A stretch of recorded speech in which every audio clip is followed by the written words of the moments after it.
Hi guys, मैं अजीत झा अपने channel education by infinity से एक बार फिर आप लोगों के लिए अपनी अगली वीडियो लेकर आया हूँ, जिसमें आज हम 12th क्लास का अगला टॉपिक जो कि 4th चैप्टर डिटरमिनेंट से बिलोंग करता है उसको डिस्कस करेंगे। ये टॉपिक है हमारा एडजॉइंट है, जैसा कि आप अपनी स्क्रीन पे देख सकते हैं बच्चों। तो आज लास्ट वीडियो जो मैंने आपको बताया था 2x2 मैट्रिक्स का शॉर्टकट से किस तरीके से एडजॉइंट निकालना बताया था कुछ सेकंड्स के अंदर, वो मैंने आपको बताया था। आज हम डिस्कस करेंगे 3x3 मैट्रिक्स का डिटेल में किस तरीके से हम एडजॉइंट को कैलकुलेट करें। तो इसके लिए जस्ट मैं एक एग्जांपल ले लेता हूं।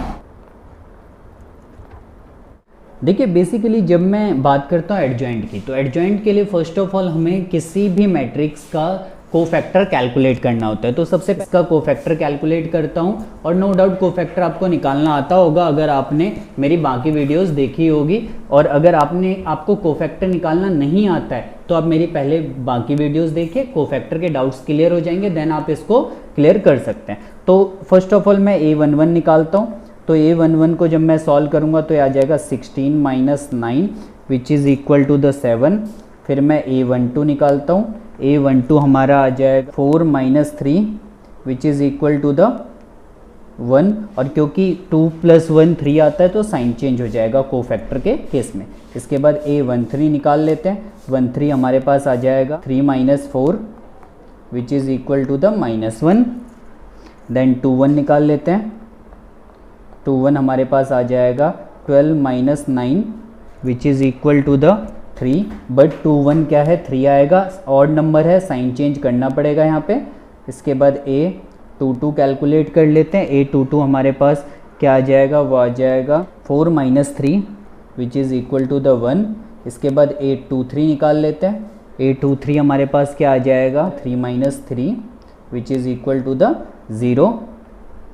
a31 निकाल लेते हैं, वो हमारे पास आ जाएगा 9 - 12 which is equal to the -3।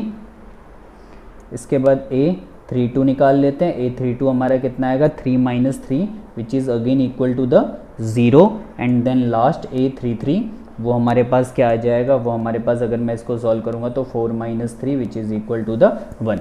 तो ये हमारे पास प्रोसीजर है, जिसको थोड़ा सा मैंने फास्ट इसलिए कर दिया क्योंकि अगर मैं पूरा सिंप्लीफिकेशन के साथ करता तो वीडियो बहुत बड़ी हो जाती। आप लिंक के थ्रू इसको समझ सकते हैं किस तरीके से ये करा जाता है, और जो ऑड नंबर की पोजीशन पे होता है उनके साइन चेंज करे जाते हैं। देन इसके बाद एडजॉइंट कैलकुलेट करने के लिए हम क्या करते हैं, इन सबको सबकी पोजीशन पे रखते हैं और उसका ट्रांसपोज कैलकुलेट कर देते हैं। तो मैं यहाँ पे कुछ इस तरीके से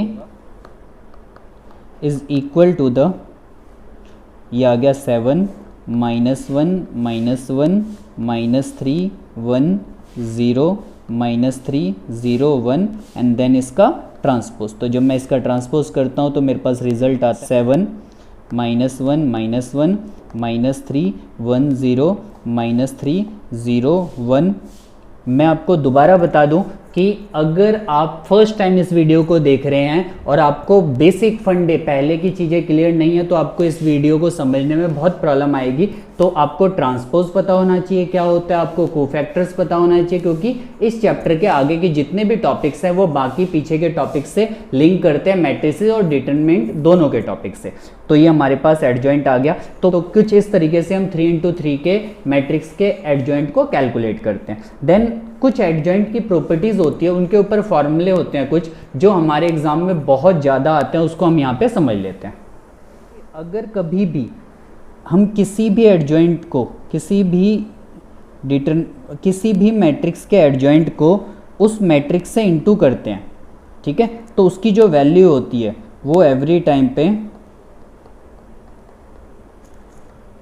उस मैट्रिक्स के डिटरमिनेंट के i टाइम्स के इक्वल आता है। क्लियर? मैं आपको दोबारा बता दूं कि कभी भी किसी भी, ये मेरे पास एक आइडेंटिटी है, किसी भी मैट्रिक्स को, ए यहाँ पे एक मैट्रिक्स है, मैट्रिक्स को अगर उसके एडजॉइंट से मल्टीप्लाई करते हैं तो वो उसके डिटरमिनेंट के और i टाइम्स के इक्वल आता है। देन इसके बाद अगर इस फॉर्मूले को मैं आपको थोड़ा सा और एक्सपेंड करके बताऊं तो मैं आपको यहाँ पे कुछ इस टाइप से बता सकता हूँ कि अगर मैं adjoint A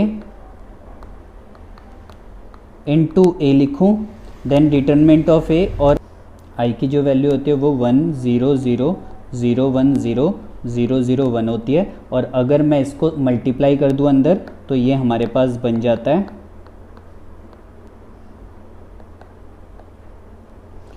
determinant of A 0 0 0 determinant of A 0 0 0 determinant of ए।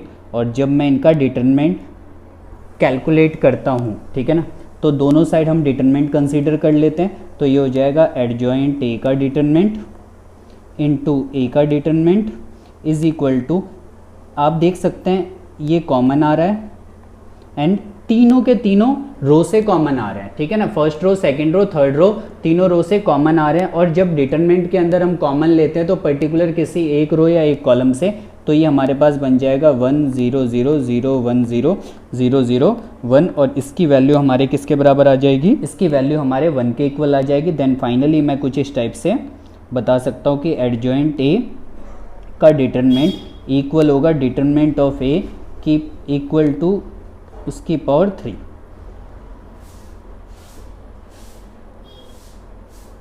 तो जब मैं इसको डिवाइड में ले जाता हूँ तो मेरे पास आ गया एडजॉइंट ए का डिटरमिनेंट इक्वल आ गया डिटरमिनेंट ऑफ ए की पावर 2। तो यहाँ से हमारा एक फॉर्मूला बनता है जो कुछ इस टाइप से है कि एडजॉइंट ए का डिटरमिनेंट इक्वल होगा डिटरमिनेंट ऑफ ए की power n-1 where n is order of matrix या फिर डिटरमिनेंट। अगर 3 इंटू 3 का है तो n की वैल्यू 3 हो जाएगी, 2 इंटू 2 का है तो n की वैल्यू 2 हो जाएगी। और ये एक मोस्ट इम्पॉर्टेंट आइडेंटिटी है जिनका यूज़ बहुत ज़्यादा आता है पेपर में। तो ये कुछ इस तरीके से डिराइव हुआ बच्चों, ये जो फार्मूला हमें दे रखा था इसका यूज़ करके। तो आप इसके ऊपर भी क्वेश्चन कर सकते हैं, अगर आपको कोई प्रॉब्लम आती है तो आप मेरे से पूछ सकते हैं। तो इसके ऊपर अगर बेस्ड क्वेश्चन की मैं आपको बात बताऊं तो आप आराम से अपनी 4.5 एक्सरसाइज का क्वेश्चन नंबर फर्स्ट सेकंड कर सकते हैं। देन हम इसको आगे फर्दर कंटिन्यू करेंगे नेक्स्ट वीडियो में। अगर आपको मेरी वीडियो अच्छी लगी हाँ तो आप इसको शेयर कर सकते हैं, लाइक कर सकते हैं। और अगर आप मेरे चैनल पे नए हैं तो आप मेरे चैनल को सब्सक्राइब कर सकते हैं ताकि आपको और वीडियोस मिल सके। उसके लिए बेल आइकन भी प्रेस कर दीजिएगा। Thank you so much.